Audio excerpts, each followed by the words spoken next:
All right, I'd like to call this Monday, April 7th, School Committee Business Meeting to order. Mrs. Yelk, will you take the roll, please? Mayor Reardon? I'm here. Juliet Walker?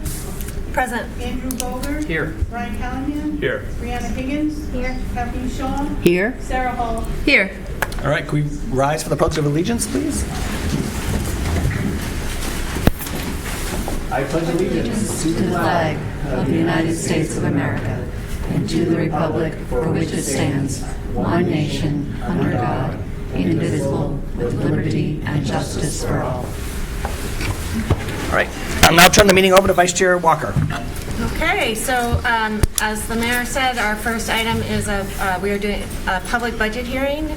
So I'll turn it over to the superintendent to do a presentation. All right, great. Thank you.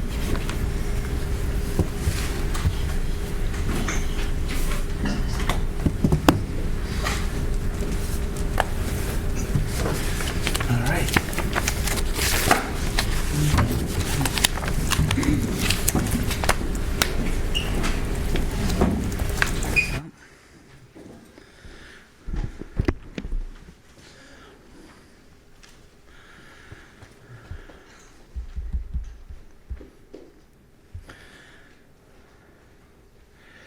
This doesn't, Mr. Wolf will start singing songs. Oh, all right.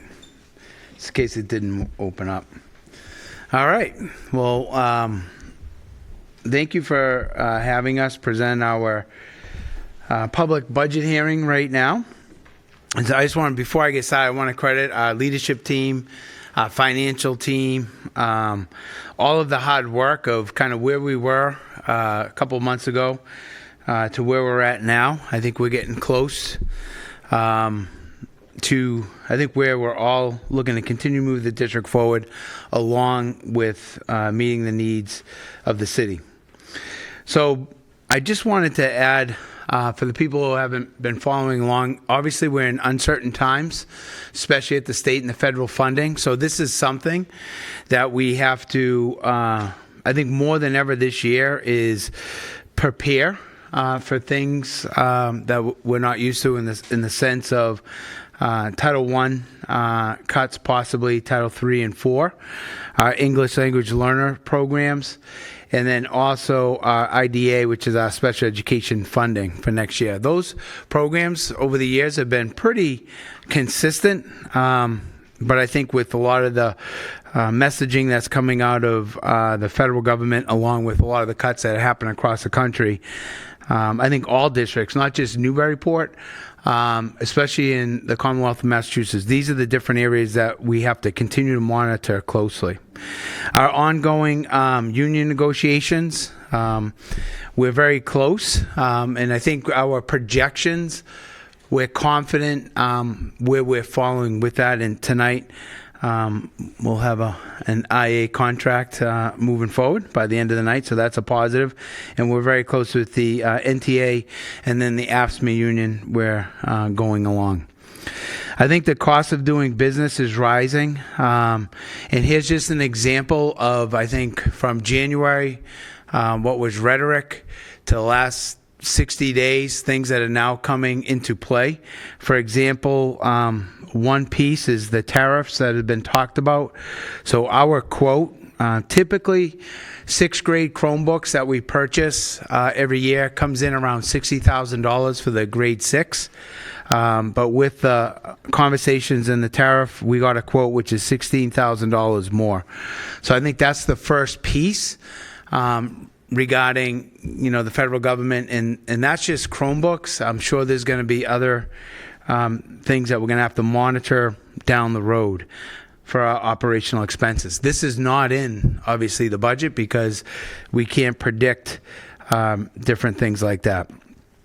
City finances, and I think when I talk about all the challenges that the schools are facing, I'm sure Mayor Reardon can articulate a lot of the uncertainty that he has for the city of Newburyport, because I think this is just across the board for some of the challenges. So our goal has always been to strategically build our budget that meets the challenges and moves the district forward. And I think for many, many years, we've been a district that has continued to do that, and we want to continue to do that with this year's budget too. Our overall budget summary. So right now we have a city appropriation that's coming in at a 3.24% overall increase. Our overall budget change is an increase of only 1.25%. So that's revenues that is similar to what we've seen. Increase in other tuition revolving. So one of the pieces that we also need to put on the radar is our food service program. As you all know, that's been a free program, and at the time, we could count on that continuing moving forward, but that's another piece of the state and the federal funding that we need to watch out for. So if that funding gets pulled, that's probably around, I want to say around a $200,000 unintended expense that we gotta monitor. Other areas that we'll look at is when we go through the budget book, you'll see moved district nurses. So we had a nursing department under district-wide. We moved those nurses back to the cost centers. So that's going to be a reclassification. Our savings and contracted services with special education. I'd like to congratulate or thank our special ed team, and I think that restructuring has been very beneficial with Mr. Brooks, Ms. Kumo, Scardino, who are kind of overseeing our entire special education department, where we can bring some of those contracted services back to the schools. And then some savings in English learner programs this year. If you all recall, we had some families move to Amesbury, so there were some reductions in that overall programming. And then use of category, so the overall projection is a 2.24 increase for our personnel. And this also is a lot of the hard work that we've done as a leadership team over the past few months. So this reflects savings from retirements, staffing reallocation, resulting in reductions of FTEs and positions that were not filled in FY25. And then our non-personnel, so every cost center looked at reductions in their expenses for savings that would not impact students and operations. So there's some reductions there too. And that kind of exactly what I just talked about reflects the different sources of funds, and it's broken down in a little different ways. So, you have the first column where we've talked about this in our meetings. So these are our revenue sources. Athletics, building use, preschool, school choice, transportation, other tuition revolving accounts. And this is where we added the food service to that revolving account. We wanted to put that in there because that could be one of the programs that could be impacted by cuts down the road. And then exactly what I just talked about, the revenue that we receive for the special education grant or the IDEA grant is around $600,000. Title I grant program, we've already saw a reduction, but that's because of our demographics. So it went from 145 to 125. Our professional development grant, so this is the Swayze account that really shouldn't be built into our budget because that's professional development for teachers run through the Swayze grant program. A reduction in circuit breaker, and then our Medicaid reimbursement. Those are the actuals that we have this time is 128 and 148. So those are our revolving accounts, and to balance our budget from last year to this year, we are utilizing those revolving accounts to balance our budget. As we go into the budget book, and we'll go through this, and I try to keep it very similar to what the school committee received in the past, where we highlight different, big increases and reductions, and we can talk about those. But remember, all professional salary lines reflect changes in steps, lanes, longevity, and projected COLA.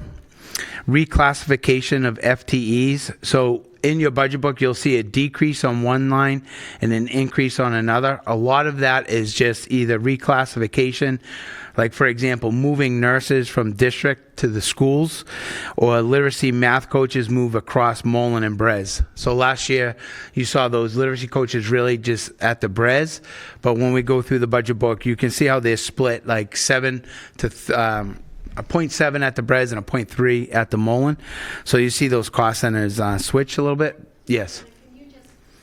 Benefit of those watching, can you say what an FTE stands for? Yeah, it's a full-time equivalent, so that's a full-time employee. So that could be a full-time teacher, full-time IA, things like that. Yep. Sorry, the lingo as we go through. The other piece is as we look at consolidation of NTA and AFSCME stipends. So what we did in working with TMS and Mike Wood is really collectively put all of those stipends under curriculum. So you'll see shifts there. So it's just easier for us to track and follow instead of having all those stipends spread out across the district. Custodial overtime, you'll see that when we cover each line item. So all of the overtime was budgeted under NHS athletics. So what we've done is we broke that out and put those into the cost centers for the overtime per building. Our retirements, so you'll see some savings in professional salaries as a result of retirements, and then our ability to hire newer staff at a lower step and a lower lane. And then our revolving accounts. And I think this is what we really want to work on is with the uncertainty that is coming our way or anticipated uncertainty. I think it's really important for us to try to maintain our revolving accounts as best we can to position ourselves for reductions. Like, for example, the $120,000, let's just say if Title I is cut, to provide those services for our students, we could utilize school choice, $125,000 out of school choice, so those services continue. The same for a circuit breaker, which is the 75% reimbursement for special education costs over the threshold. I think it's really important for us to try to maintain as much circuit breaker as we can, because that's a revolving account that can assist us with the budget. So that's something that as we're moving into next year and this year is to really try to preserve as much as we can with the revolving accounts as we go into next school year. And then the other piece you'll see in transportation, we broke those down by line items, and that's in the back that we'll cover. But realistically, that's a better way to track our transportation and then also assists us with the end of the year reporting that we have to do for the state. And that was a recommendation from Mr. Brooks and his team. Okay, so here's the budget book overall. And what you'll see is the areas where the notes are is some of those changes. So if you look at kindergarten, we have a FTE change, and that happened over the summer where we had 8 FTEs, but because of enrollment, we reduced to 7. And that FTE was reassigned and a reduction 8 to 7 class size for that. On this, what you're going to see is grade 1.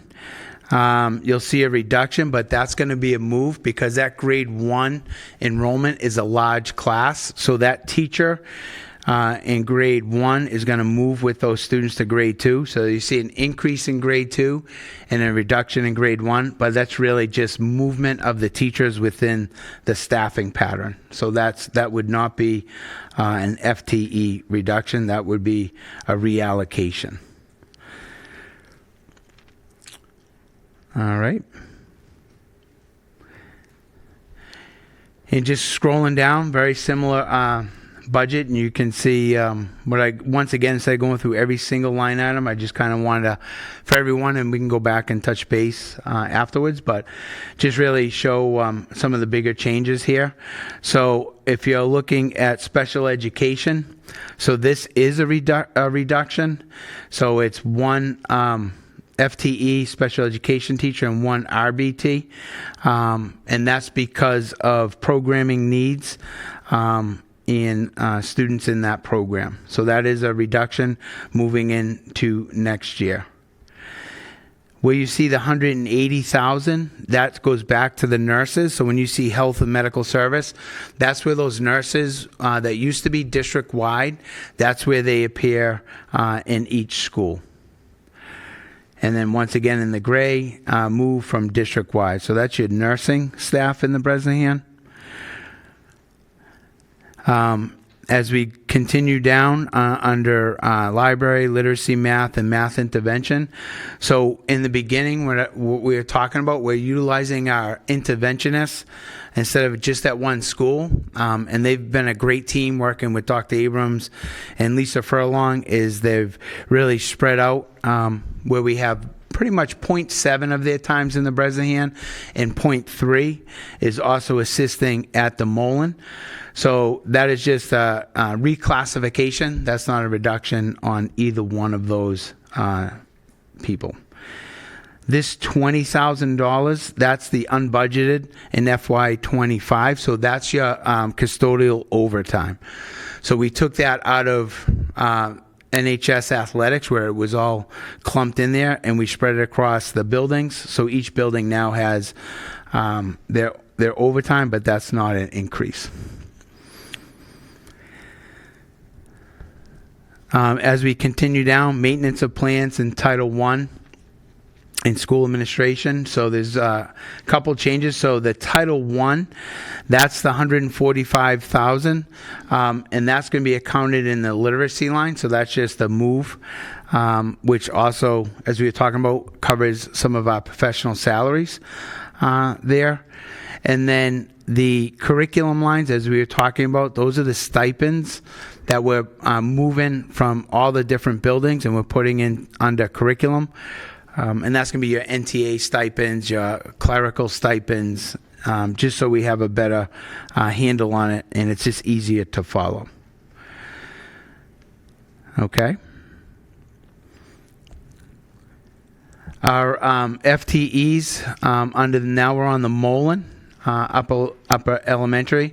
So in grade 4 is actually going to be a reduction in an FTE. So we have that grade 4 class is a bigger class. It actually shows up in grade 4, but it's actually in grade 5. That grade 5 class is moving to grade 6.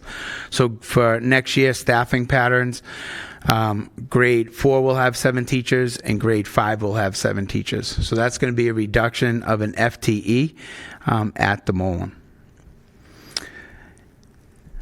As we continue to, this was, I think, what we utilized for this program. So we had a reduction in physical education, and this is going to be a reallocation.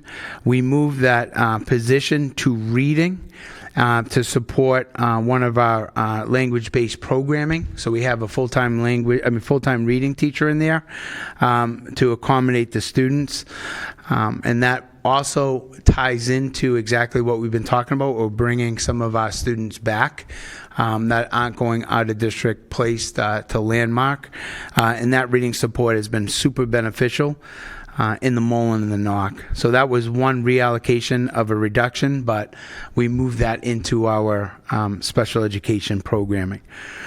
And over the years, the last 3 years, I believe where out of district placement has gone down. I think a few years ago we were at 38, and I think right now we're at 22 students out of district. The cost is still going up because of transportation in the out of district, but I think that's a credit, not only just for the cost for us, but I think it's a credit to our teachers and our administrators of creating more programs for the Newburyport children so they can continue to stay in district and really just thrive. And I just can't say enough about our teachers and the programmings that we have done over the years. But that's where that shows up on that Mullen reading teacher. Once again, if you see under the health and medical, those are the, as we said, those are your nursing, the staff that went from district-wide into the Mullen. And then once again, when you look at the literacy, you see the 0.3, just what we talked about, literacy in math supports the split from 7 to 3, and that's where those salaries appear.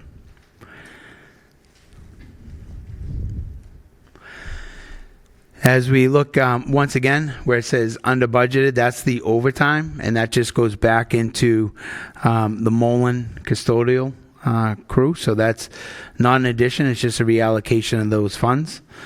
And then moved into the curriculum stipend. If you look down under the operational plan in the school administration, once again, that's where all of our stipends are going, moving into the curriculum, just so it's just easier to follow.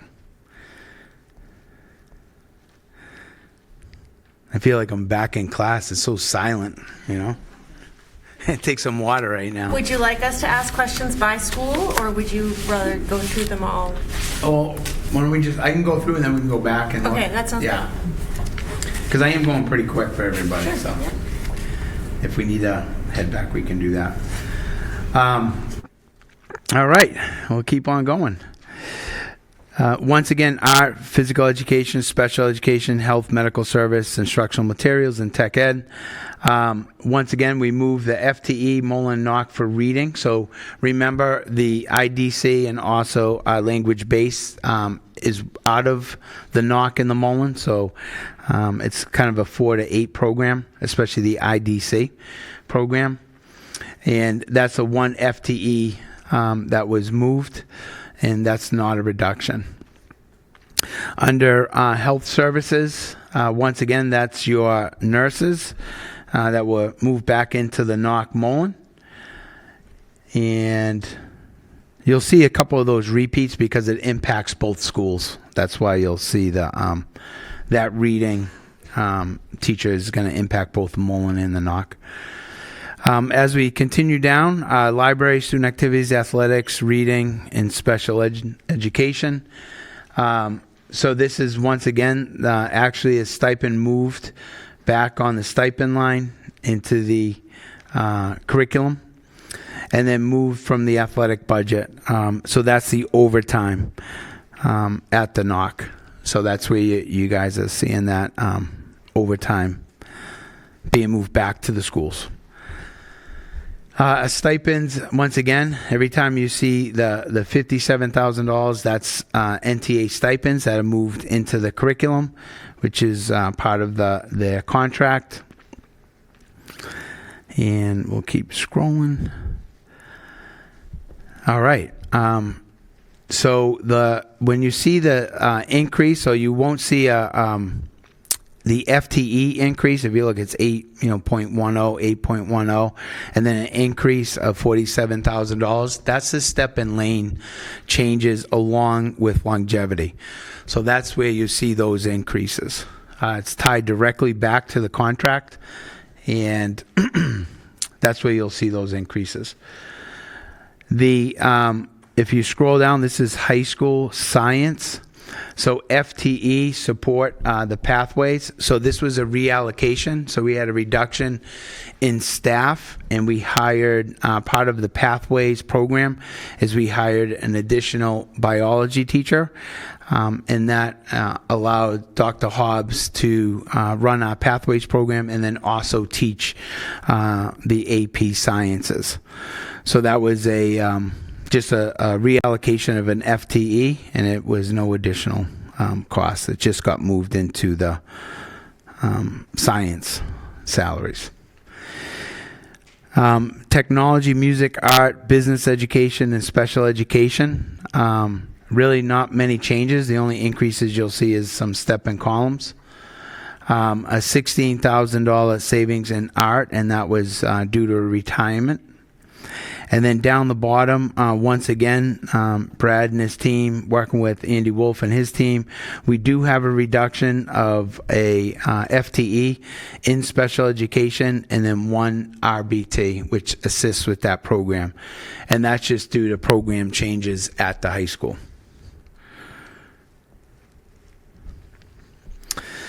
All right, as we continue, our Peterson School, that got moved to a different account. So basically that's a $50,000, and that was in alternative ed, and it got moved, I think, under curriculum, but I think for our next budget, we'll move that back to alternative ed. It fits better in there. It's not, it's just part of the Peterson School, as you all know, that's really call it like our dual enrollment vocational programs. So that's still in the budget. It's just we're going to show it in a different place. Our previously grouped district-wide, so that's the, once again, that's your health and medical services. So those are the nurses that got redistributed back into the schools out of district-wide.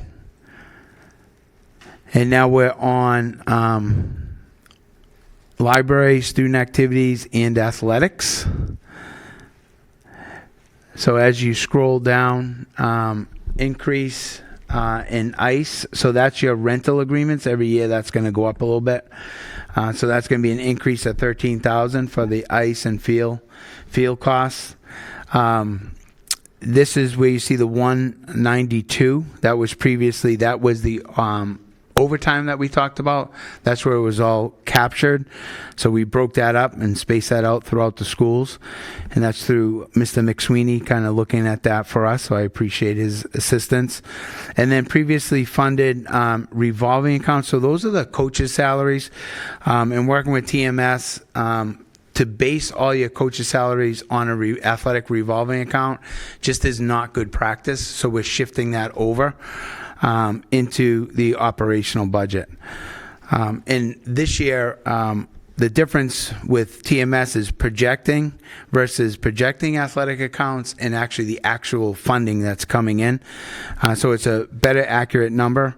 And this will cover our salary costs for coaches coming out of the general fund. Line correction, this is just moved back to professional salary. So that was our athletic trainer. So we moved her salary back into professional salaries. And then a staffing change with savings from the athletic director and some other costs in that department. All right, we're getting there. And once again, you're not seeing a lot of ads because our principals didn't come in, or any departments didn't come in with any asks. So it's just really a level service and really just cutting down in level service to meet the budget demands.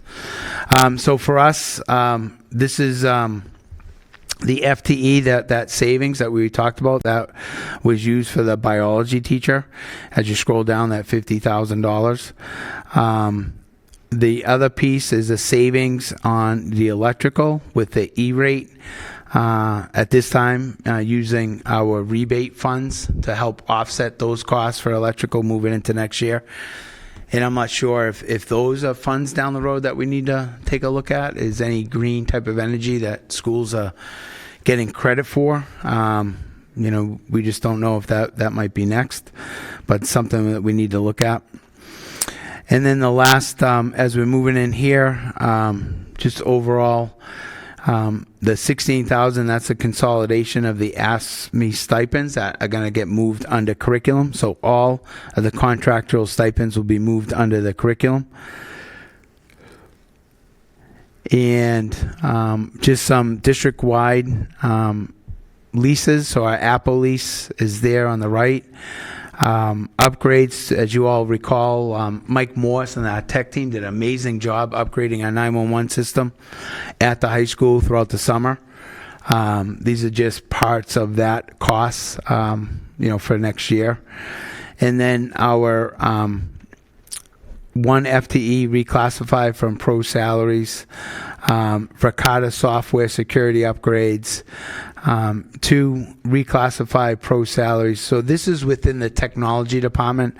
So these aren't additional costs. This is just reclassifying our people in there.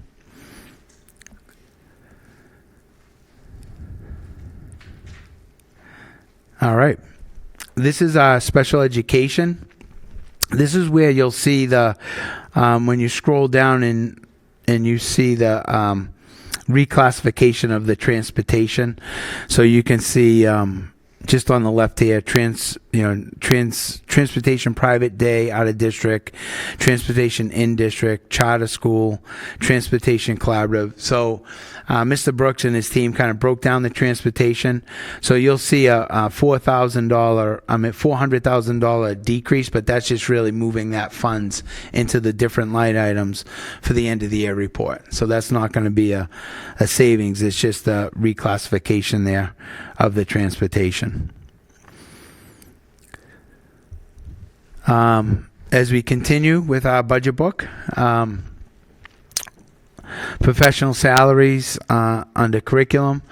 So that's also reclassification. So that's the coaches that are in there.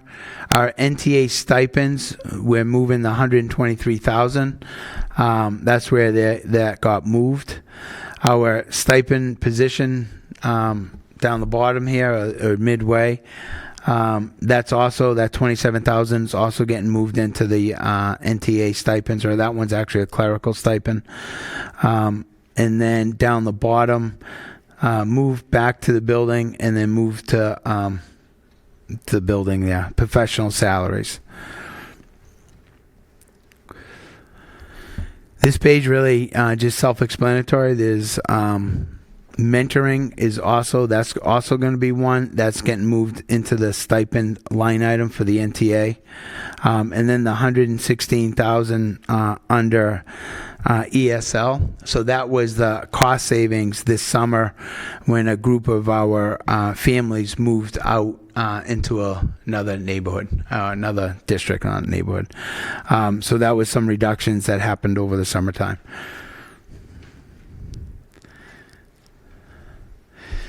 All right. As we continue, operation plant maintenance. So our HVAC, so those two FTEs, those are reclassified.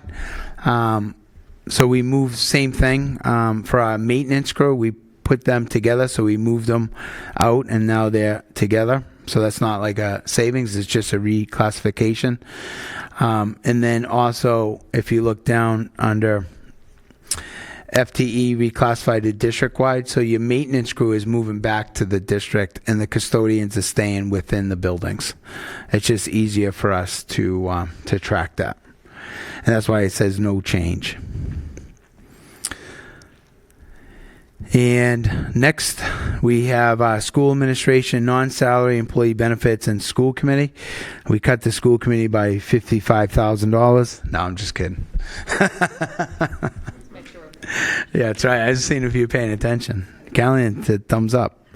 All kidding aside.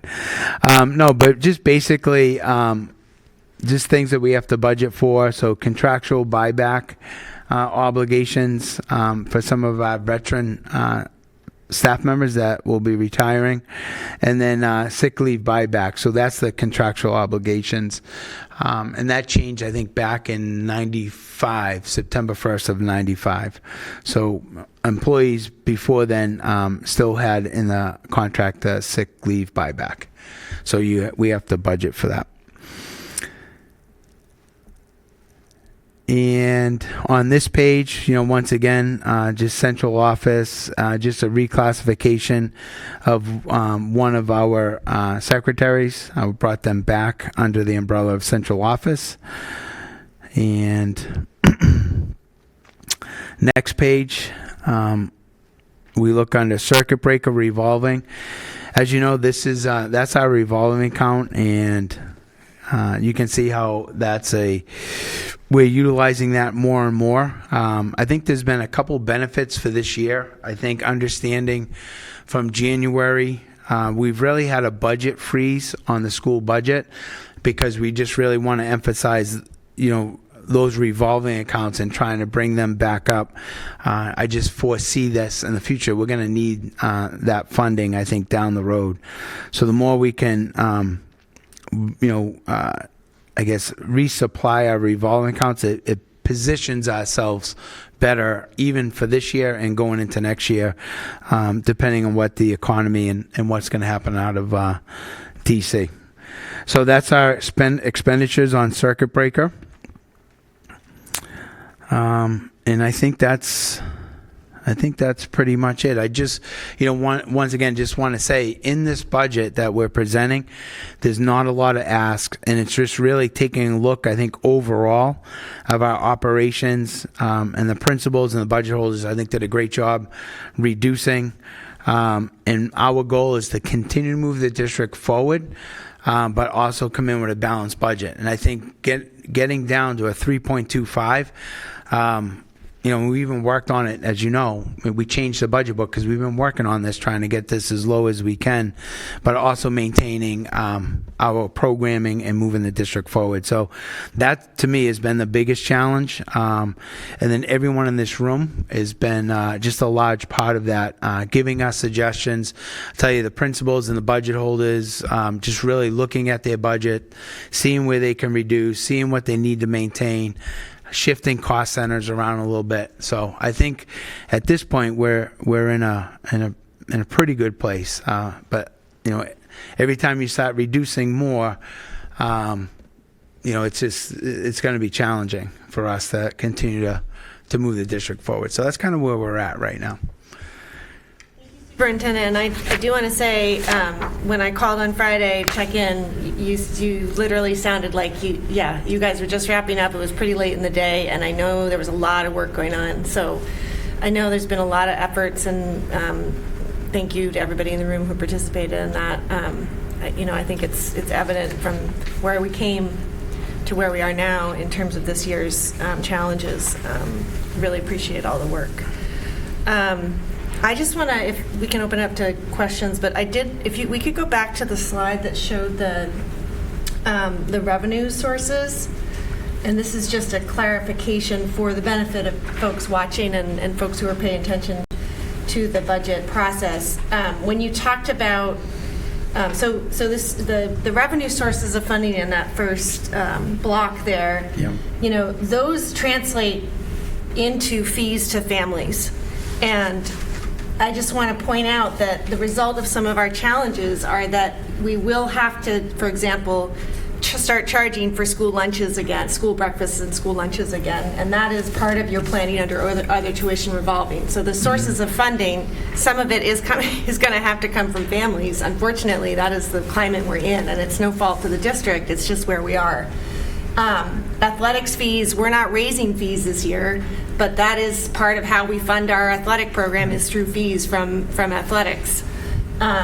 We have transportation fees that we also are not raising this year, but we rely on some of our families buying passes for transportation, not all, but many.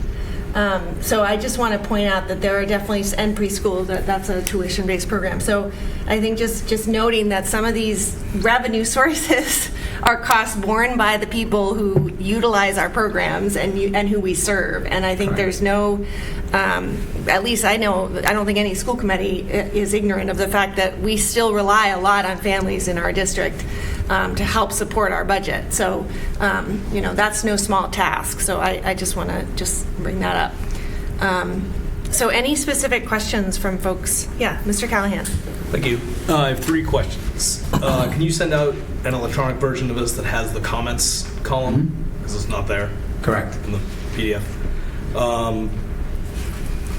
The building usage line, you have $0 for fiscal year 26. That's because you haven't booked the buildings, rentals and stuff? Correct.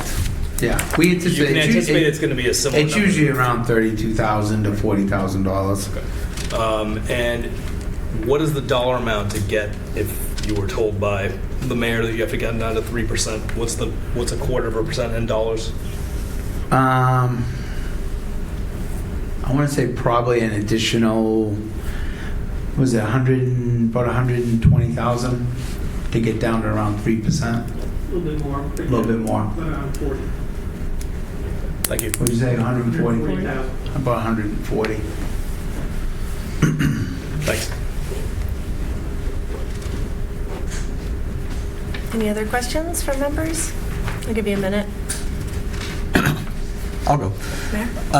Sean, can you talk a little bit about non-union employees and what their increases look like? Is it a strict COLA? Is it Is it merit increases? Is it tied to individual contracts? Typically, our non-union employees, typically, I want to say usually between a 2 and a 3%, depending on, where they're at. I do believe that, with the contracts, that I think for our administrators and other non-union personnel, I think a market adjustment is something that you're gonna have to take a look at too, because they're full year employees. And when you start looking at per diem and looking at the North Shore and other principals and what their salary is, so I think that's a deeper dive right now. But typically, we tie in around a 3% increase, which ties in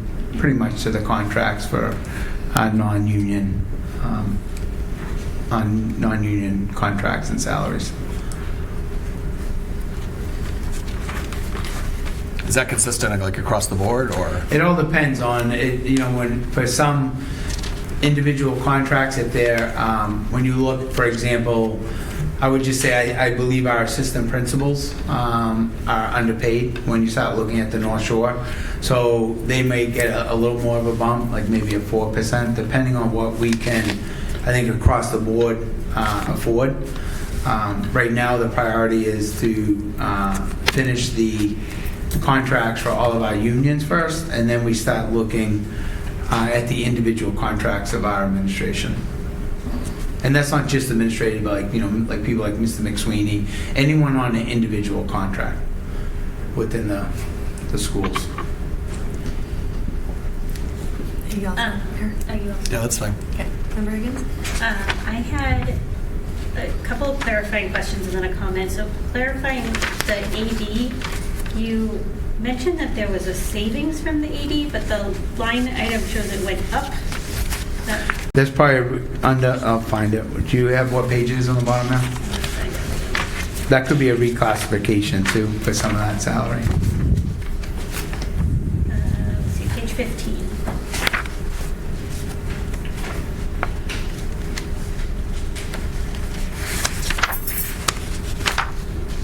Page 15.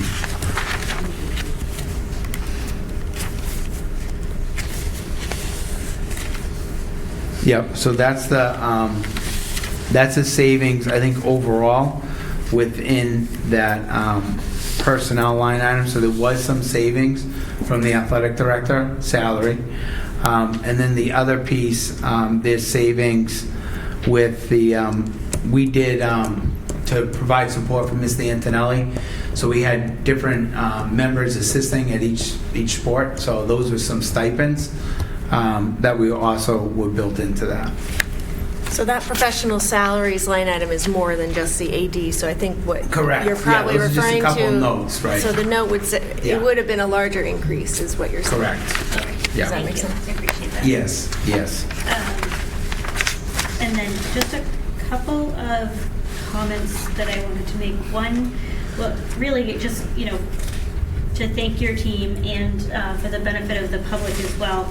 There's a couple things here that I'm really excited about and want to appreciate your team for making this a priority. So our, the district priorities have to be reflected in our budget, of course, right? Our budget tells a story of what we care about as a district. And given that it's a difficult budget year, we're looking at a level services budget, there's still things in here that reflect the priorities of our district. And I just wanted to highlight two of them. One is the pathways. Really excited about the pathways that you're building out at the high school. It's so impressive given the need for vocational schools across the state and the limited number that we're actually bringing this into our public schools as programming for our kids. And that is coming at the expense of a reading teacher, but I fully trust Mr. Wolf's team, and all of the scores that we see coming out of the high school indicate that makes a whole lot of sense to make that shift, and so Yes. I really appreciate And that. that's a great point, Dr. Higgins, because that's also the work that's happening with the reading support throughout the district. Like now we're seeing less and less students at the high school that need Like the the reading need support. up at Correct. the higher levels. So we could reallocate that staff over to the biology, Yeah. which then frees up Dr. Hobbs to enhance our Pathways program. Great. And then just the other appreciation that I wanted to mention, many people in the community have talked about our math scores and our math trajectory, really 3 through 12, not just in one grade level, but across the board. And I firmly believe that although our budget does reflect our priorities, that money doesn't always solve our challenges, right? More money is not going to fix issues that are there. And so having the opportunity to be on the Teaching and Learning Subcommittee, I have, a much more in-depth understanding of the strategic root cause analysis that your team has taken to understand what's going on with math in our district and how do we support our students' learning. And some of the action steps coming out of that are very specific to the need for greater vertical alignment between our grade levels. And you actually do see that reflected in our budget with 0.3 moving from the Bresnahan to the Mullen, where we're not treating them as individual grade bands. We're seeing this as like a K to 5 trajectory where we're sharing interventionists and staff and learning so that there's greater vertical alignment. And hopefully that will then show up in our kids' understanding of those foundational math skills at both the middle and the high school level. So just overall, right, if we're looking at the academic focus of the district and what our priorities are, I think we see the holistic nature, and people have questioned some pieces of academics, certainly not as a whole. And I think in a level services budget, both of those reflect ways that the district is moving forward on some of the challenges that people have highlighted in really important ways. So thank you. Yeah, you're welcome. It's all them. So they're the ones that make it happen. So absolutely. Great. Any other questions from members? Mr. Broger? No, just a quick one. Thank you and your staff for all the work to date. Really much appreciated by everyone. Just on the special ed, and you referred to this, but it's more of a curiosity. It looked like both at the Mullen and at the NOC there was maybe a reduction in 2 FTEs. Is that a function of the demographic shift that you were talking about? Yes. Yeah. So anytime especially if we're reducing special education staffing, it's usually the cohort of students that we're servicing. And so that's why I think I really believe that restructuring that we did for special education and having this team here, they're really looking at everything from contracted services that we're bringing into the district, then to also looking at services we're providing.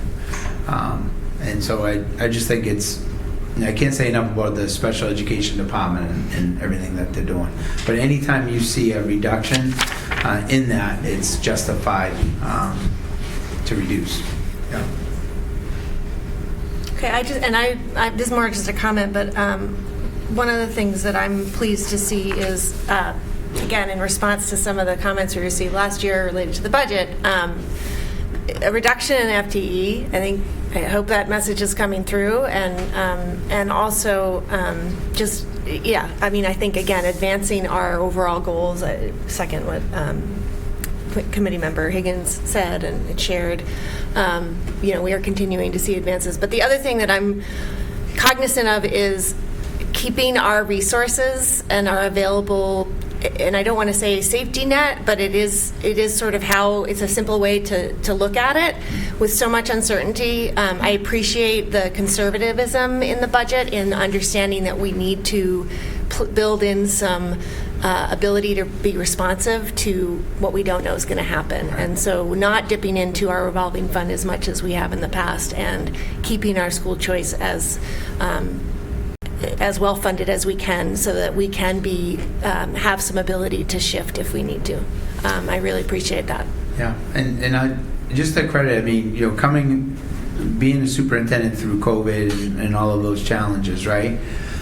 And kind of now that we're dealing with uncertainty, just the uncertainty in different areas, I really believe the strategic planning that we set up, right, through Amy Webb's futuristic planning of really planning the future of uncertainty, we're taking a lot of those same strategies that we learned with the virus and trying to figure out how to adjust and be flexible to now it's almost, you're taking those same strategies and it's really with the funding sources, because it is really, uncertain, but when you have, I think, a team of, teachers, administrators in our school working together, we can all problem solve that at a building level, grade level, and then ultimately a district level. So I just really want to credit the faculty and the support staff that I think since I've been here that have always continued to work together through the good times and some of the bad times. And we're looking at this uncertainty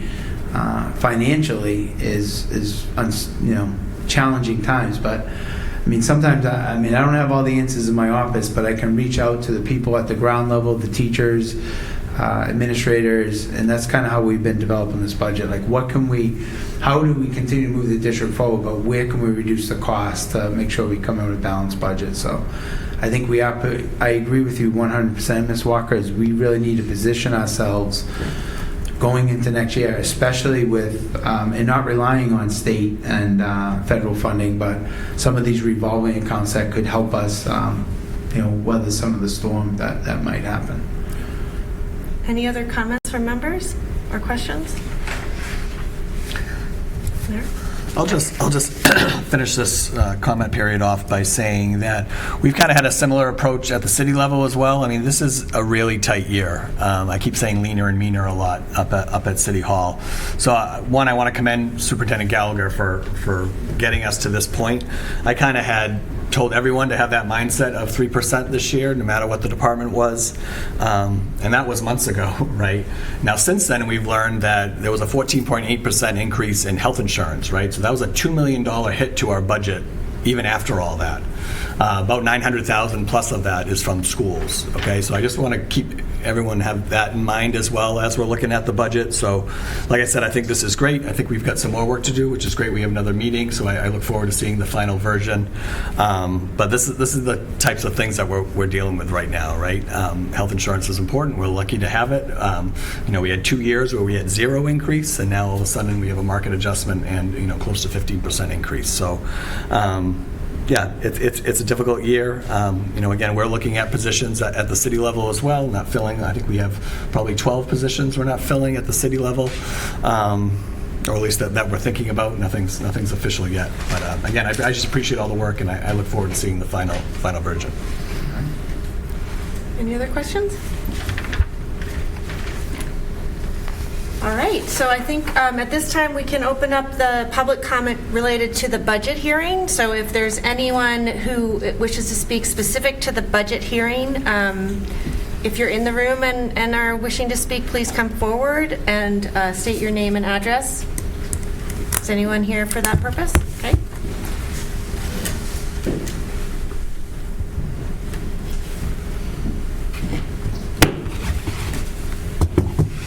Hi, so my name is Tom Shanley, and I live at 14 Maple Terrace in Newbury, and I wanted to address the committee regarding item number 11, the proposed school choice. I have a daughter that's a school choice. That's actually an item, I apologize, but that's an item on our regular agenda. Oh, okay. So not for the budget hearing. Got it. So Okay. if you wouldn't mind holding tight Got it. and redoing everything. Sorry about that. Yeah, we'll make sure we let you know. Yeah. So if anyone is here specific to the budget hearing. Okay, and is there anyone on Zoom who is here for the budget hearing? Okay, so we'll close the budget hearing, and I believe we have to take a vote to adjourn the regular public hearing for the budget. I move to adjourn the budget hearing. Second? Okay, all those in favor? Aye. The vice chair votes aye. Any opposed? Okay. So that adjourns the public hearing for the budget. And then we can call to order. I guess you don't have to do it. We don't have to do another pledge of allegiance. No. I think we do have to do another. You do have to Another call roll to call. order. Yeah. All right, so we'll call to order the school committee business meeting. And Ciel, could you do roll call for that? Mayor Bannon, Here. Julie Walker, Present. Andrew Holger, Here. Brian Callahan, Here. Leon Higgins, Kathleen Shaw, Here. and Sarah Hall. Here. All right, so now, first Now you item, can come up. first item is public As silly as that comment. sounds. You don't have to reintroduce yourself.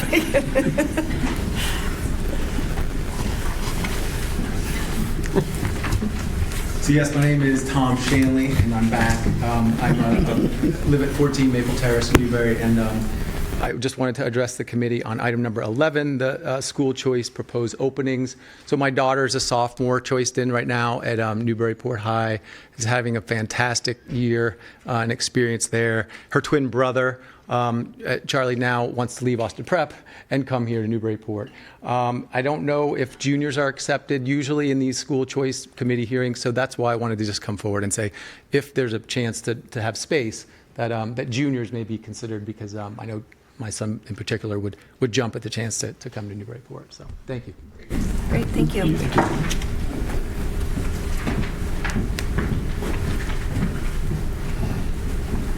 Hi, my name is Spila Trefalt. I live at 35 Hancock Street, and I have two daughters in Newburyport Public Schools. One is at the Mullen, and one is a 7th grader. And it's not particular to any item on the agenda today, but I wanted to talk a little bit about Camp Jewel. First, we're so excited that Mr. Marcos and his team and you have brought back that experience. I think kids need that to develop, and parents need that to let go a little bit. So we're excited about that and thankful. What I want to ask is that you help us set boundaries with technology for kids. My kids don't yet have phones, but we're, with our 7th grader, hanging on tight for maybe another month or two. But a lot of their friends have phones, right? So I think that the drive to the camp is a wonderful opportunity to give them some time with each other without technology. So I would like to appeal to the committee to make that happen, so that the phones are away for the 3 hours that they're driving. And I know that they're wonderful babysitters' phones, but I think this is a great opportunity to give the kids a little taste of what it feels like to ride in a car with their peers and maybe play a game or do something else that is not linked to phones. Thank you. Thank you. Would anyone else like to speak for public comment? And do we have anyone else on Zoom? Okay. All right, so that wraps up public comment, and so now we can start our regular agenda. The first item on the regular agenda is the warrant. Mr. Callahan? I move that the following named bills of the Newburyport Public Schools amounting in the aggregate $711,928.10 be approved and forwarded to the city auditor for payment. There are no conflicts. Second. Okay, any discussion? All right, all those in favor? Aye. Any opposed? And the vice chair votes aye. All right, the next item is meeting minutes for the March 17th, 2025 meeting. Accept a motion to approve, unless there's any corrections? So moved. Okay, and second? Second. All right, all those in favor? Aye. Any opposed? And the vice chair votes aye. Approved. Next item is the Newburyport High School overnight field trip for the sailbot robotics. Mr. Wolf?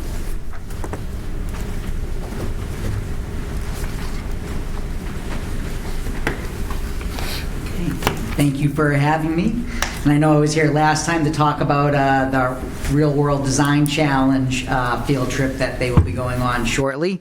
And this is another competitive group, our Sailbot group, which did host last year the competition for having won the year prior. But this year the competition is out at Worcester Polytech University in Worcester on June 8th through the 13th. And the team does have accommodations that are set up. The cost of the trip is approximately $625 per student. The teachers will be using the district vans, which will also help to save cost. And a good chunk of the funding for the trip was offset by the dessert auction that the Sailbot organization does around Thanksgiving time. And so hopefully next year we'll get to host again. So if they're able to win and pull it off over in Worcester. So I'm just seeking permission for them to continue with that trip. All right, any questions for Mr. Wolf? Yeah, Ms. Hall? Yeah, I just wanted to make sure that you've considered the fact that there's going to be some graduates on this trip. Mm-hmm. I don't know if there's any special considerations around permissions when you have, 18-year-old. Yep, high they still school follow the graduates. same permissions because they come under our jurisdiction and that we are responsible for them. So Right, that so is still the all same. the same coverages Correct. and stuff. Yes. Mhm. Even though it's Yep, they will still need to post-graduation. take the vans, just like we've done in years past. And then also because of the timing, so students also have the option. So we have vans that will go back and forth for students who will just participate during the day and not stay overnight at the campus. Great, thank you. Any other questions? Yeah, Mr. Bogert? Yeah, this is a superb program. I'm just curious if the numbers, just participation, does that change much year to year? No, it's been, I mean, this year it's like over 20 students who are participating, and there's been years I think we've been up to 35, so it varies slightly, but there's always a decent number of students who are involved in the program. Excellent, thank you. Any other questions? All right, thank you, Mr. Wolf. So the motion would be, as it's helpfully spelled out in your packet, related to policy JJH.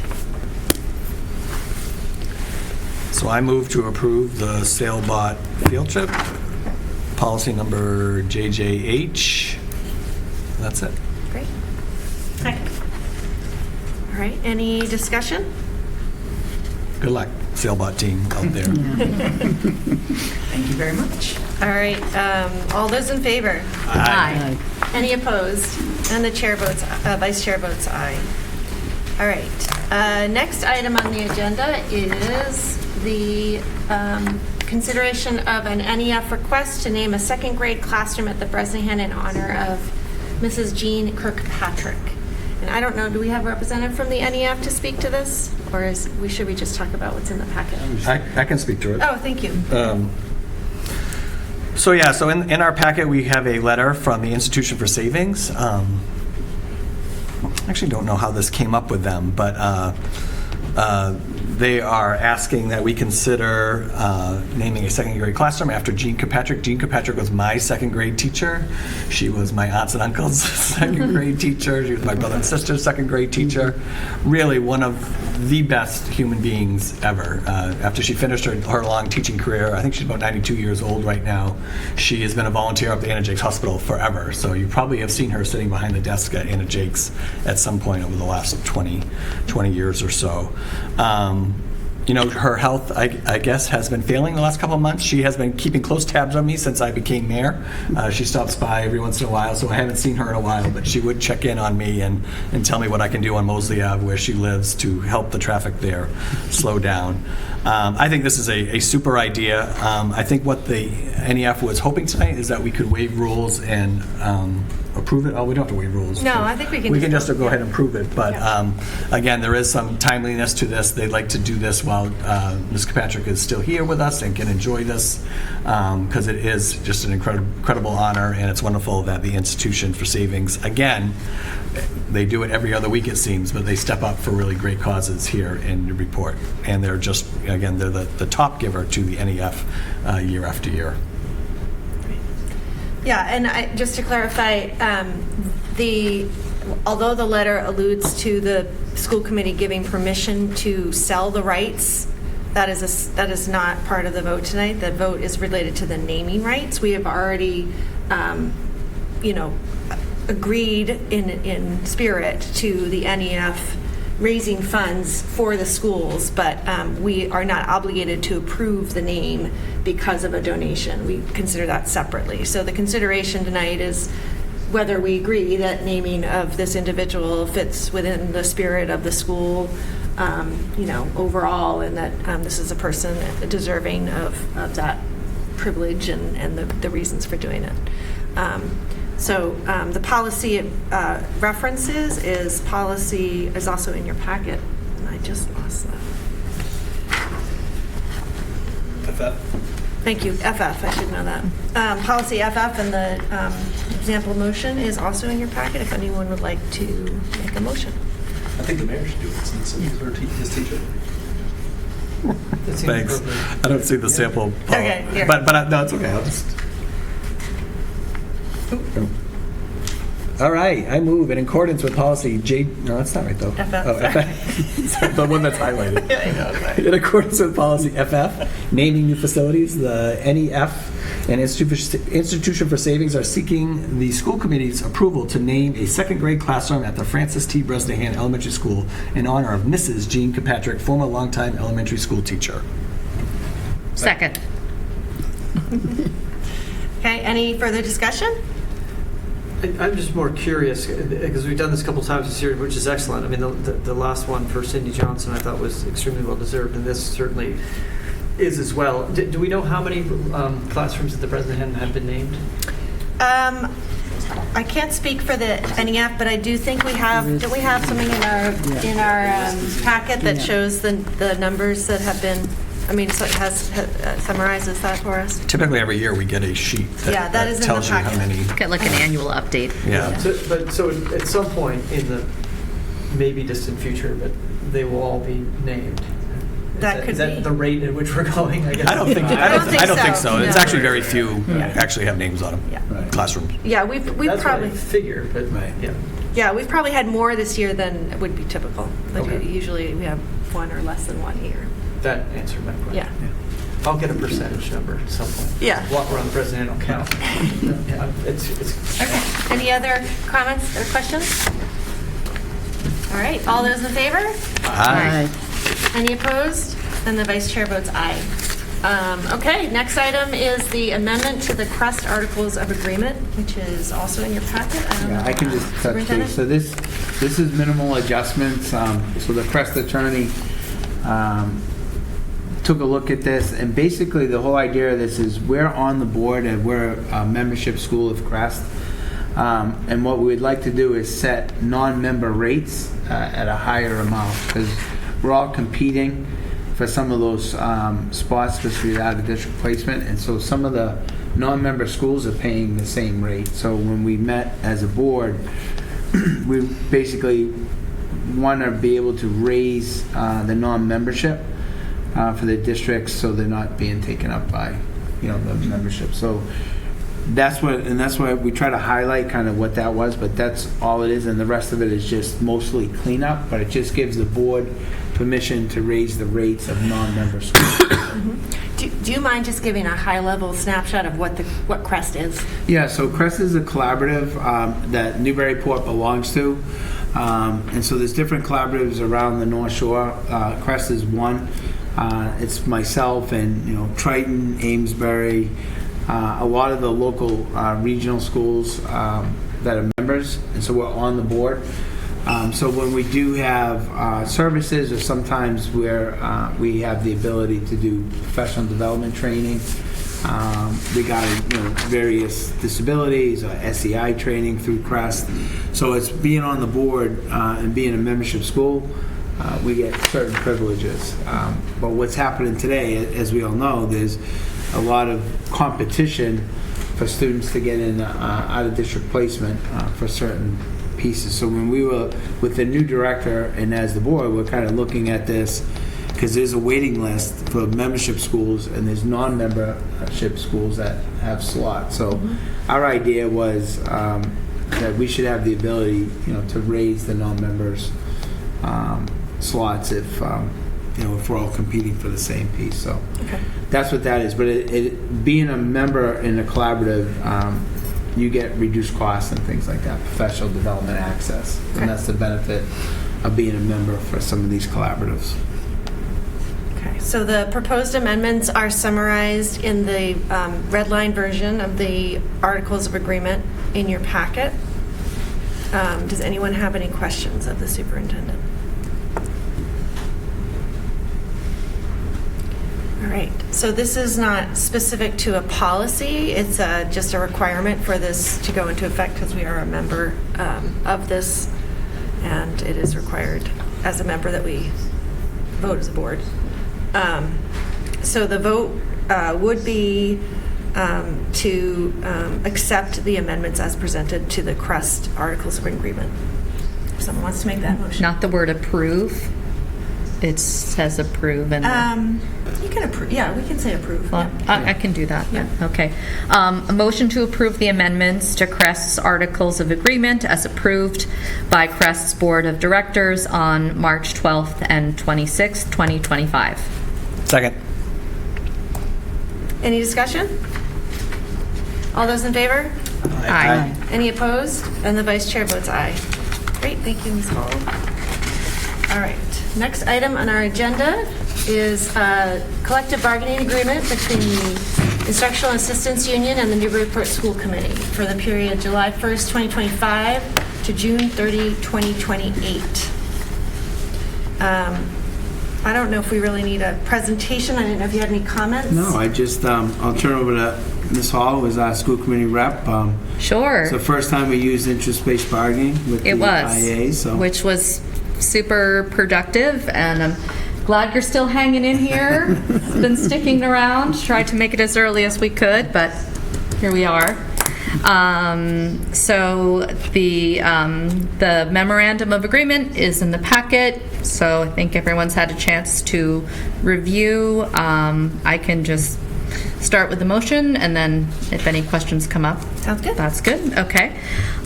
So I move to approve the collective bargaining agreement between the Newburyport Teachers Association. Should it say Newburyport Instructional? It's funny, that's not written. A Newburyport Instructional Assistants Association and the Newburyport School Committee for the term of September 1st, 2025 to October 31st, 2028. Second. Okay, any additional conversation? We've had a chance already as a school committee to discuss this, so wouldn't anticipate. Yeah, I would just. I want to make sure the dates are right. So I think you were reading from a sample motion from a prior. I changed the years. Okay. In our packet, it's July 1st, 2025 to June 20th, 2028. Really? It should be September 1st, right? No. No, it's July 1st? July 1st. Oh, I'm sorry. So I didn't have the right information here. So just the correct term is, period of July 1st, 2025 to June 20th, 2028. Would it be June 30th? Yeah. End of the month. June 30th, 2028. Okay. Would you like me to redo that? Yes, please. Okay. All right. And yeah, I guess I should have just rewritten it. So is it the Instructional Assistants Association? Yeah. Okay. Okay. Motion to approve the collective bargaining agreement between the Newburyport Instructional Assistants Association and the Newburyport School Committee for the term of July 1st, 2025 to June 30th, 2028. Second. Okay. Any discussion? It should actually be September 1st. That's what I thought, but Yeah. The old one in the packet was September 1st, 2022 to Okay, well- 25. Yeah. As amended. Thank you. Thank you for that but correction. we should be clear on that. That's Contract on page 1. third time's a charm. Let's do it again. It was correct. September 1st. It is September 1st, The way yeah. it was advertised. Through August 31st. In the The way I read it the first time, in other Yes. words. Through August 31st. Been a long night. All right. Okay, well, it's conflicting in our packet, so I just want to make sure Yeah. that it's Yeah. correct. That's what it says on the contract itself, is September 1st. Yeah. That's what it says, In yes. the memorandum, okay, and the end date is what? August 31st, 2028. Okay. Thank you. Everybody clear? And the minutes will reflect so. the correct date? Okay. Any further discussion? just thank you to Ms. Hall for doing an excellent job. Yeah. Also with. Thanks to the whole team, really. Exactly. And I just, IBB was great. Yeah.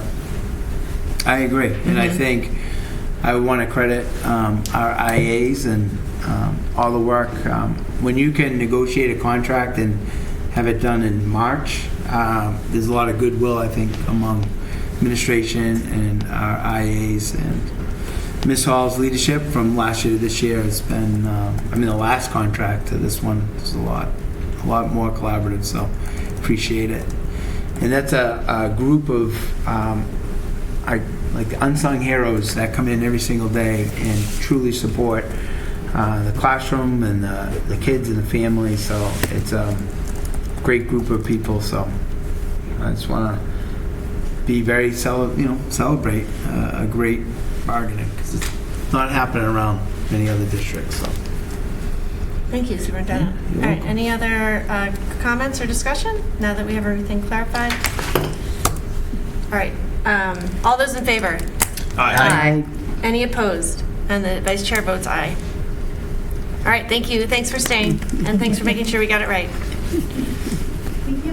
I think we have to do a roll. I was just going to say that. Okay, I mean, I do Contract, think we have to yeah. do a roll call in the executive session, but we can do one now, too. Go ahead. Mayor Reardon, Yes. Julia Walker, Yes. Andrew Goldberg. Yes. Brian Tanya, Yes. Brianna Higgins. Yes. Kathleen Shaw, Yes. Sarah Hall. Yes. All right, next item on the agenda is the discussion of the superintendent compensation, which I can roll out. So the consideration tonight is to increase the consider and vote to increase the superintendent's salary retroactive to July 1st, 2024 by 3%. And if you give me a second, I will pull up what that means in terms of dollar amount. So it would be to bring it up to $205,377. This, again, would be retroactive to July 1st of 2024. Consistent to what we have historically done every year since at least 2022. We have increased the salaries by 3%.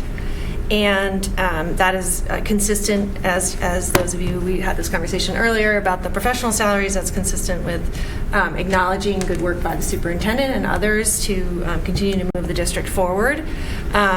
This vote tonight does not preclude or rule out the ability for us to continue to talk to the superintendent about other potential contractual negotiations and other considerations for additional raise.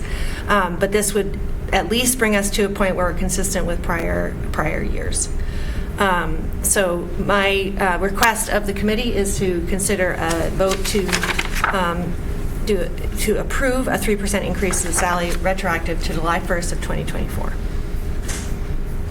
Does anyone want to? That's the motion? That is my motion. Well, that's my Second. consideration unless someone wants to make the motion. Do you want me to make them? So moved. Okay. Second. All right. Any discussion? All right. All those in favor? Aye. And the vice chair votes aye. All right. Next item is finalist recommendation, Director of Finance and Operations.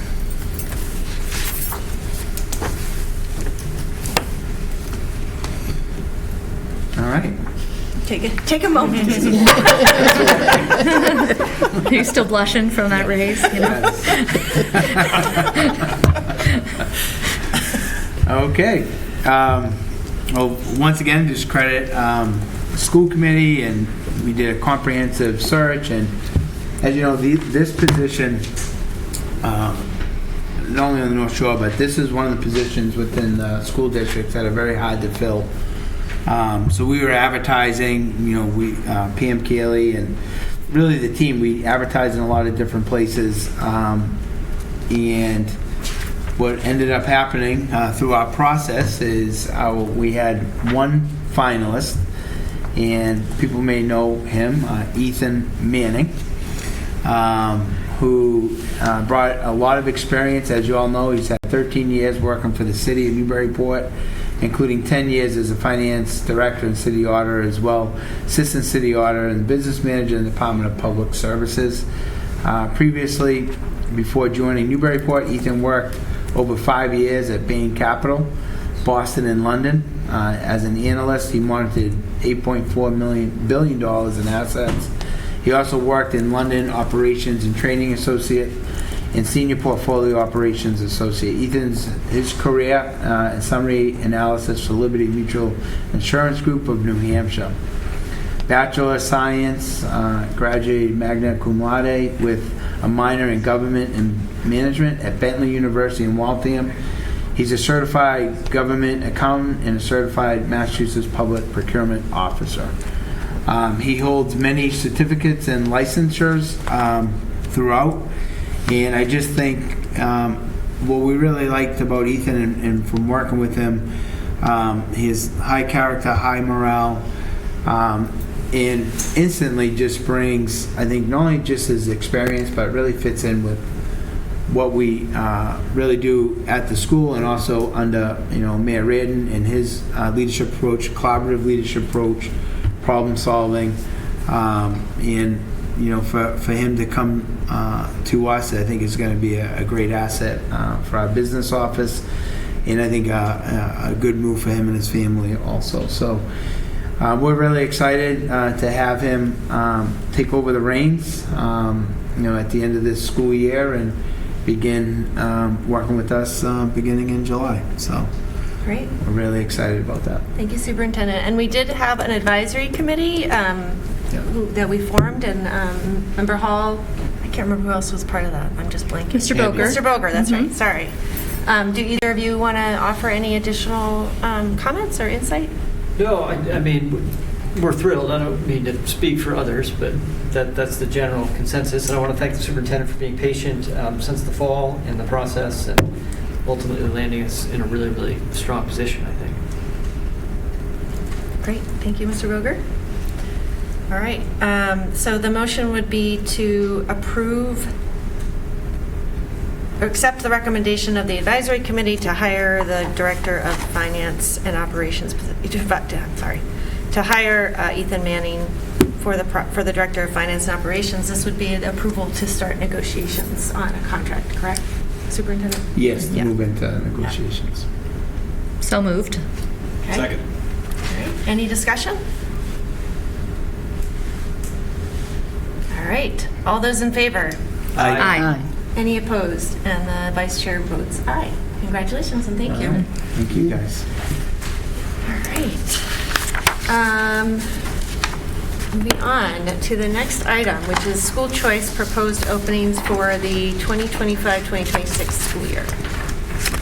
Yes, I think we've been talking about this for a couple of weeks, and just following up with our administrators and building principals.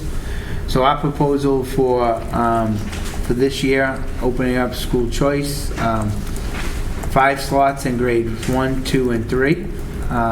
In grade 4, 5 slots. Grade 5, 3 slots. Grade 6, 7, and 8, 10 slots. And then grade 9, typically we always open up around 20 slots. And then grade 10, 5. And grade 11 and 12. At this time, we're not recommending slots, but from the comments we can talk to Mr. Wolf to see if there's opportunities in those upper grades. I don't mind doing that, taking a look at that. And remember, when we open up the slots, it doesn't mean like all of these are filled. We try to provide some. It's just an opportunity to open up our slots for other families who do not live in Newburyport, but that doesn't necessarily mean that they're always taken. Also doesn't mean we're going to hire more staff. No, I mean... Can you do your bus analogy now and get it out of the way? It hasn't worked for 7 years. But, yes, so our staffing, when we're developing our staffing plans from that budget, and if you just look at classroom teachers, every year we fluctuate between 7 and 8 in every grade almost every year. We're not increasing classroom teachers to accommodate school choice. The other piece in grade 6, 7, and 8, remember that because we added a few years back foreign language as a content area, so you're opening up more slots at that grade level. for the grade level teams, because now you have 5 content areas in that rotating schedule. So that's why when we're looking at that staffing pattern, that's why you can add a little more students in grade 6, 7, and 8. Once you hit high school, and I think that the difference is when you look at elementary, you have 7 classes or 8 classes. Once you start to move to middle school, because they're on teams and you have different subjects, the schedule opens up. So kids aren't sitting in that one class all day long. They have multiple classes that they can move on to, very similar to grade 9. So you don't have just one grade 9 class. There's electives, so there's more opportunity to absorb more students with your current staffing patterns that you have in place. Going back to my bus analogy, if we know we have 13 buses that we're going to have right now, and it's very similar to what we do, the students that are 1.5 miles to 2 miles, they ride the bus for free. So once those seats are filled up on those 13 buses and you have open seats, then you open it up where people can then pay to ride the bus. Very similar, with our staffing patterns. So our staffing patterns are set moving into next year, and that's where we see we can add more staff. Add more students. So. And I guess I would just add, again, assuming people are paying attention to this discussion, we have gone over this as part of the budgeting process, that school choice has a certain amount that the sending district gives to, that automatically per student gives to our district, and that goes into the school choice account, a funding fund. But there are other costs associated with certain students that we don't automatically absorb. For example, special education needs and costs are still covered by the state. It's not like an apples to apples. Just because the student comes to us and they have higher needs, we're going to have higher costs. And that I really do appreciate that analogy, but I also appreciate the fact that school choice gives us the ability to continue to maintain a consistent level of service to our existing student population without fluctuations in classroom sizes and so forth. That we do this in a balanced way so that we're able to continue to maintain some level of consistency for our students that are already in our district. And that's really what I believe is the spirit of school choice, in addition to providing opportunities for folks who are coming from districts where the education is just not meeting the needs of their individual students. And I appreciate that as well. So, any questions about the specific numbers or any further questions? Yeah. I think this is just a clarification in light of the public comment tonight. When our priority to siblings would be based on available slots. Correct. Right? Mm-hmm. And I guess in the event of a lottery situation, there would be preference given. Yes. So that's the extent of the sibling policy. So it's not as if we're creating a spot for a sibling where there wouldn't be one otherwise. Right. Okay. So thank you. I just want to make sure we're clear on that. Yes. Well, you can't give preference, right? When we looked into this, there's been a couple interesting scenarios that have come up recently. Is it appropriate to talk about that or no? Sure. There's. I do think there is something You written can in give about preference to siblings. Yeah. sibling preference. Yeah. If we open up slots and there's a sibling that's already school choice, let's say it's grade 6 and this sibling in another grade, then of those 10 slots, that sibling, that family would get a preference. So it wouldn't be a lottery for them because we opened up a slot. Right. You would take out the people with siblings first, and then whoever They would be else puts in prioritized. applications. I think I was also perhaps conflating it with the other scenario where we have a current choice student who is thinking about doing a separate program, and then if they came back, it Correct. wouldn't necessarily. I was going to talk about that at open a new business. But we can talk about that now. We can talk about that scenario. Yeah, so We want. could you explain, maybe the clarification is more about if a student leaves the district, they don't get preference to come back. Correct. They get entered back into the lottery. Correct. So That has extra complexity because Yes. the So and this is, and I think the other piece for school choice, it also gives you an opportunity for Newburyport to have more diversity within our school population too. So I just think you have other students coming in from other districts that I think really make Newburyport even more special. Correct. But we have one scenario that we have a school choice student, and there's two options for us that I was going to discuss because I looked at it with our legal team. So we have a school choice student, wonderful student, doing great, applied for a program overseas to do international studies for a semester. And DESE and the requirements under school choice are pretty strict. So if for that student to go study abroad for a semester, they have to withdraw from Newburyport Public Schools. They do their overseas time, but when they come back, they do not have a seat. So even though they've been with us for a long time, they got into this great program, study abroad, they lose the seat coming back. So this person would be a junior, would want to come back their senior year, but right now there's no seats available. So talking to our attorneys and trying to figure this out, there is what we would have to do. One is to open up grade 12 seats, right, for the following year. So this would be next spring we'd have to open this up.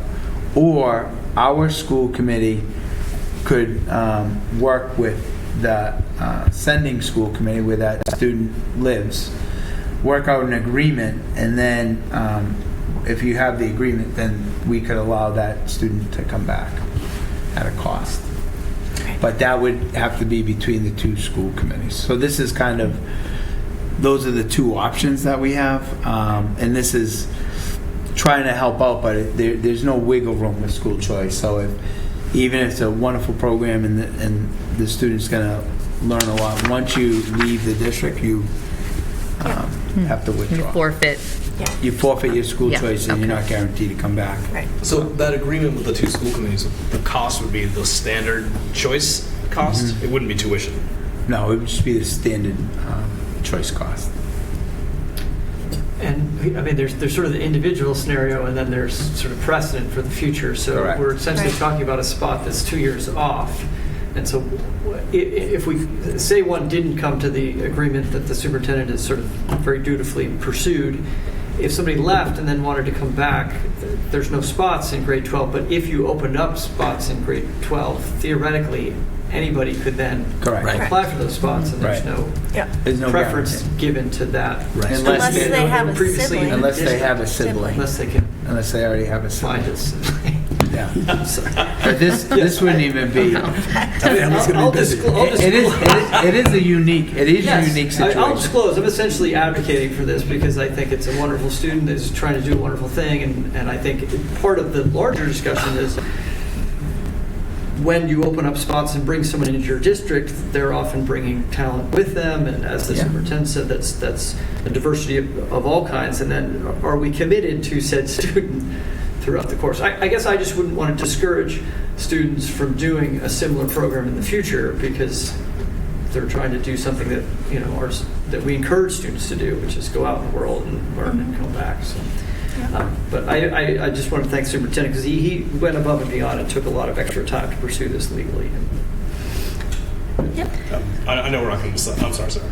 Oh, I was just going to say, is this something where we could amend a policy, or are we really beholden to the state guidelines for choice? The state guidelines. Yes, okay. I mean, the only two options, and this would have to be not even for this year. It would be next year's grade 12. You either open up seats, right? Five seats. To get a spot. Right. If they have a sibling, they would get a spot. If they wouldn't, they would fall into the lottery if more students apply. And/or from our legal, our school committee would sign an agreement with their school committee, but both school committees would have to be in agreement to allow them to come back. Yeah. And this is obviously we're not going to decide anything tonight. I'm thinking because I know kids who had done that same program. When they went to leave for the one semester, they didn't. It's not even a full semester. It's just half a semester. They didn't withdraw from Newburyport Public Schools. For if were they already here? Yeah. Yeah, there are kids. So our kids, because they're residents, it's not Correct. considered withdrawing, Correct. even though they don't come here. Yeah, you have a guarantee. If you're a resident, you have Yeah, if you're a if you're a resident. resident, you can go abroad, Yeah. come back, and you still get the credits. It's just if you're a choice and you leave, you have to. I mean, I get it. It's just you're not really leaving. You have an opportunity to do something different. But it's, like say I'm going to go to Triton and then go on this trip and then try and come back. It's not, Right. not quite So if like that. I think this is worth the discuss. Thank you for explaining that. I think it's probably worth a discussion at a future time. But I think it was appropriate to talk about it in the context of our conversation. But I would like us to focus on the school choice for this year. The request. Is there anybody have any concerns about the numbers? Anybody want to?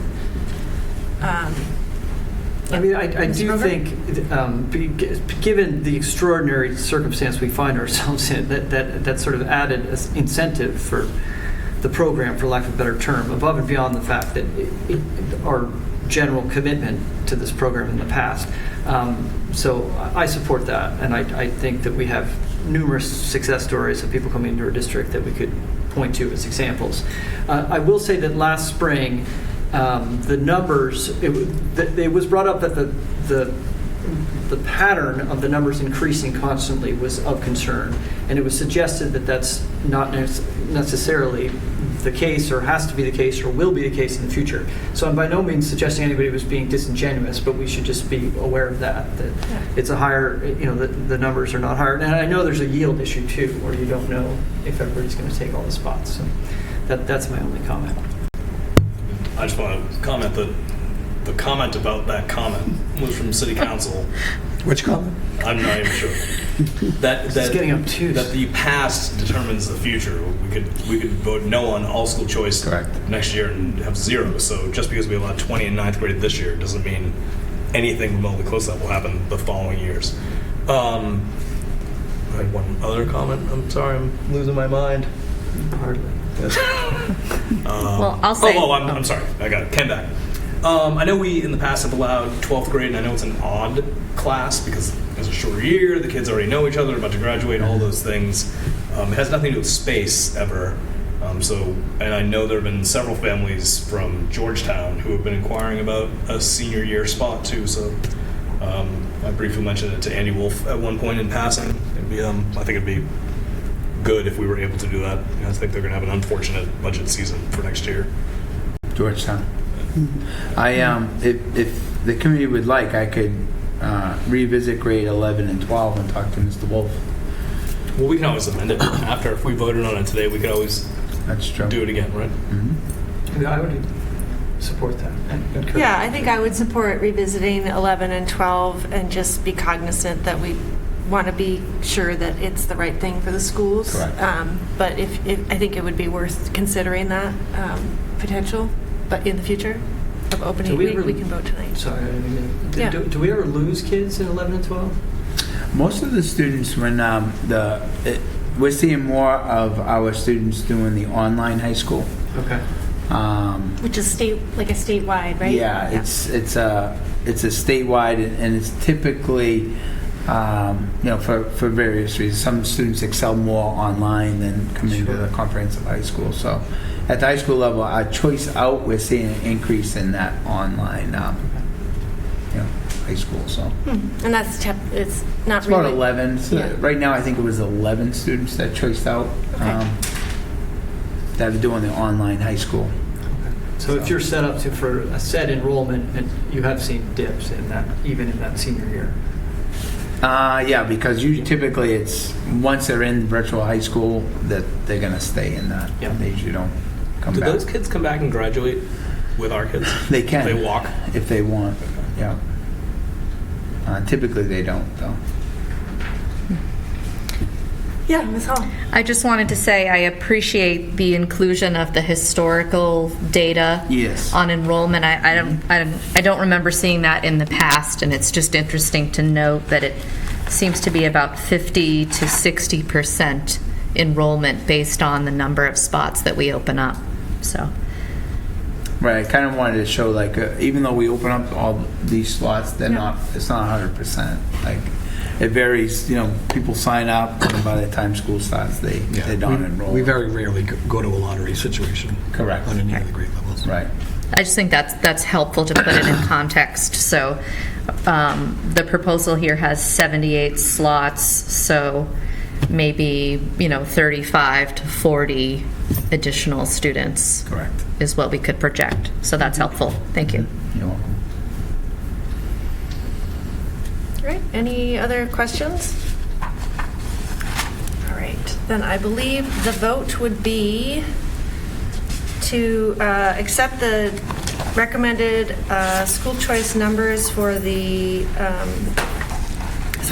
proposed school choice openings for the 2025-2026 school year, consistent with policy JFBB. So moved. Second. Okay, any discussion? All right, all those in favor? Aye. Any opposed? And the vice chair votes aye. All right. School committee meeting scheduled. We saved the best for last. Ms. Yao, thank you so much for putting this information together. I do want to just bring up the fact that the proposed draft is for discussion. We're not going to figure this out tonight. And we did have some other potentials for navigating the conflicts being posed by the city council revisions to their schedule. But we would like to try to figure this out sooner than later because we are already getting, Ms. Yell is already getting inquiries from the Senior Community Center folks about reserving space for next year. So the current council schedule is adopted through the end of the year. And so you'll note in the draft the dates that conflict with the city council currently. I did reach out to the council president about potentially compromising on two of the dates. So October 6th and 17th, maybe they could move one and we could move the other. I have not heard back yet, but I'm hoping that that could be arranged. But everything else, at least for this year, does not conflict. The problem is we don't know for sure what the city council is going to do going forward. So they agreed to this change in their regular schedules through the end of this year, but have not decided what they're going to do next year, starting in January 2026. So one course of action is to proceed with our normal meeting schedule for next year, which would be the first and third Mondays, with the understanding that if the city council decides to go forward with a modified schedule, we would have certain conflicts. And we, as by city charter, are not allowed to conflict with the city council if possible. I don't think it's like we're going to be fired if we do, Yeah, but if possible. if possible. And honestly, we'd prefer not to because we're a public body and it's better if our public bodies don't conflict with each other. Another potential scenario that was raised was moving our meeting date to a totally different day. And I think the mayor actually suggested this. Well, I thought we checked out the charter though, and it said Monday. No, In the chart. It doesn't say that. I don't think it says the specific date. It just says that we can't conflict. I think it's our policy that says the date. I don't know. I thought we saw something right. that was like an ordinance or something. I think we looked it up. Yeah. Don't we often move to Tuesdays anyway? Already? Well, no, we were As actually needed. suggesting. We were thinking like Wednesday second might and be fourth Oh, in general, Wednesdays. Monday, yeah. But I'm pretty sure. Okay. I don't If I remember. can remember. I thought I it do was remember just talking about it. Yeah, I think what we found was that it can't conflict with the city council, but it doesn't say what date. Sure. So that's another potential scenario. So open to conversation. One thing is I think we would probably be fine with the date of the summer retreat, Yeah. right? Because it's 4 to 8. Yeah. Council meetings start at 7, correct? So I think we could also, we don't need it to have it recorded. So that one I think is probably good to go. Yeah. And then I like your suggestion to just Or maybe it was my suggestion for the, yeah, but in any case, for the other two, if we take a Tuesday and then they take a Tuesday, Yeah, then it we're was your done. So that would take care of it. Have they got back to us about that at all? I guess not I have yet. to follow up. Yeah. I emailed. So we could proceed with it as it's presented tonight, if people wanted to just have it, and then we could wait and see what happens with the city council meeting schedule and adjust then. But it just means that we would have to accommodate we would have to make changes to the meeting reservations, and that gets problematic. Yeah, Mr. Broker. Well, but not knowing their calendar, if we moved it, we might move it from that day as well. I mean, we don't know this. Yeah, we just don't know We what don't they're know, going to yeah. be doing. One question I would have is for the superintendent and his staff, is there an advantage? I mean, by convention, there's sort of a rhythm to the Mondays. I mean, it seems like getting the packet on Thursday or Friday and then over the weekend, that tends to work well. I mean, would that be disruptive to move it to No, the I other think, week? it would just, basically, if it was moved on to a Wednesday, then packet would go out like Monday, right? Right. So, Or the Friday before, if there's a holiday. the Friday before, yeah. Yeah, I think we can adjust. Might be something to say, for the, having the packet go out on Monday if there's if we need to change something, you know what I mean? It's everyone's in on, typically we send a packet out Thursday, then Just on Friday. on Friday we make the adjustments and it's kind of chaotic. Or you could shift a day earlier and send it out on. You can send it out 10 days in advance if you wanted to. Yeah, remember we tried that? Yeah. How We many don't. times did we change it, right? So you suggest it would almost be advantageous. It could. It would not. It wouldn't impact us in the sense. So we're used to the Thursday for the Monday, but if it was on a Wednesday, having that Monday to go out Monday, right? So that the 40. That would be 48 hours. Yeah. Yeah, and Ms. Yell also checked with the Senior Community Center, and I think the conflict. No, there are other city committees that meet on Wednesdays, but not the second and fourth. Correct? I think you're right. Yeah. Yeah. Unless you could stagger. So we wouldn't be the first and third Wednesday, it'd be second and fourth? Are we second and fourth? Yeah, it'd have to be second No, and we're fourth. first and third now. We're now first and third Mondays, but Yeah, the planning board usually meets on the first Wednesday and the third Wednesday, Yeah, but we don't consider subcommittees. but they have their meetings here. Oh, okay. yeah. So if that's we met, why, yeah. right? In this Exactly. space. This yeah. space, Yeah. yeah. So if we met on the second and fourth, we would avoid that conflict. And I think the other one is the zoning board, but I think they actually meet upstairs. Yeah. Yeah. I'd be fine with moving. You The avoid zoning the board meets Monday. on Tuesdays. Oh, sorry. Tuesdays, okay. Yeah. Yeah, Avoid the Wednesdays are Monday usually a pretty holidays, open too. day. What's Yeah, up? you You do. avoid the Monday holidays. And we avoid those day times when, because of vacation, it gets Right. bumped, and then we have back-to-back meetings in Correct. weeks. Yep. So we would miss that altogether, which would be great. So do we want to potentially have a second draft that would be second and fourth Wednesdays, starting in January. January? I think it's worth looking at. What is your concern? Well, I have a standing affinity group I do for Newburyport Rec and Youth Services, the Grandparents Raising Grandkids group. It's on the second Wednesday. I mean, potentially if I can get 20 people to agree to another date. Okay. But If you had until January to figure that out, would that be better than?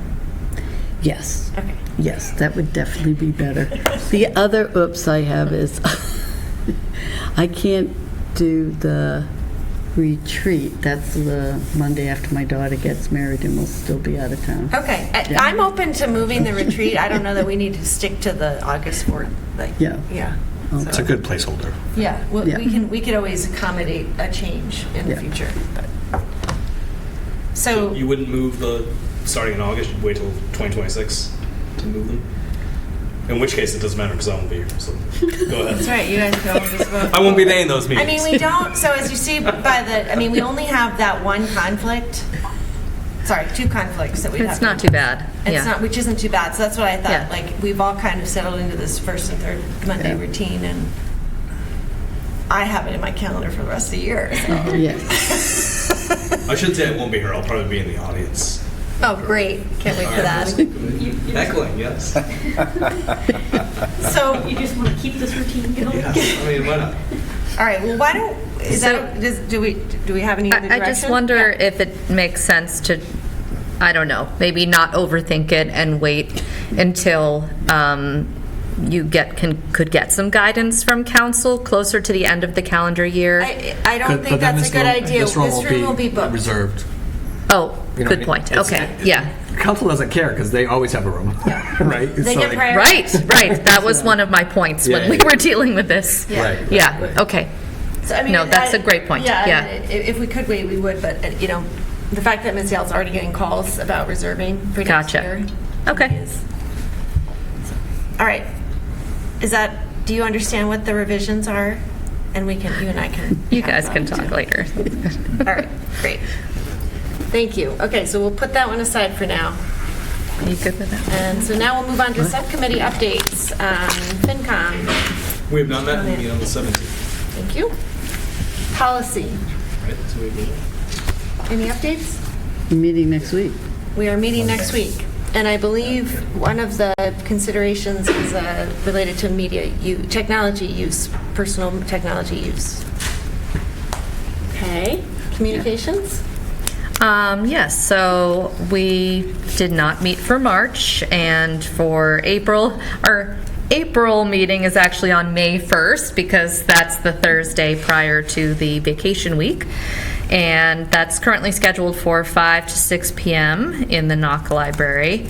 I would be interested in moving it to 4:30 if that works for people, and I can also email about that. Mr. Callahan, Mr. Boger, does that seem like it might work for you? 4:30 would be better for me. I think.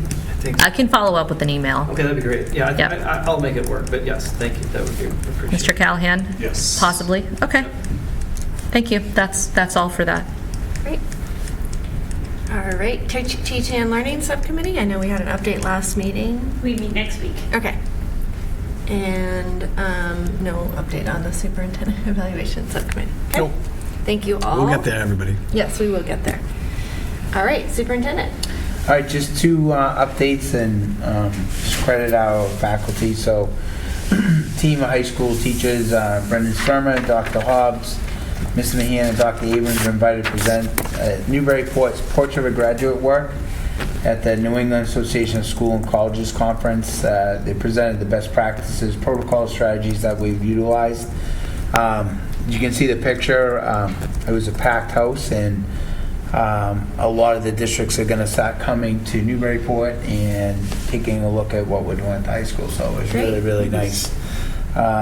Credit them for all their hard work, and they're a great team. And then also Playful Learning Institute workshop. So a team of Newburyport pre-K to 3 teachers, 2 from every grade level, plus the admin, L, and special education, tech integration. 2-day workshop in Lowell as part of the Playful Learning Institute grant, along with teachers, other districts.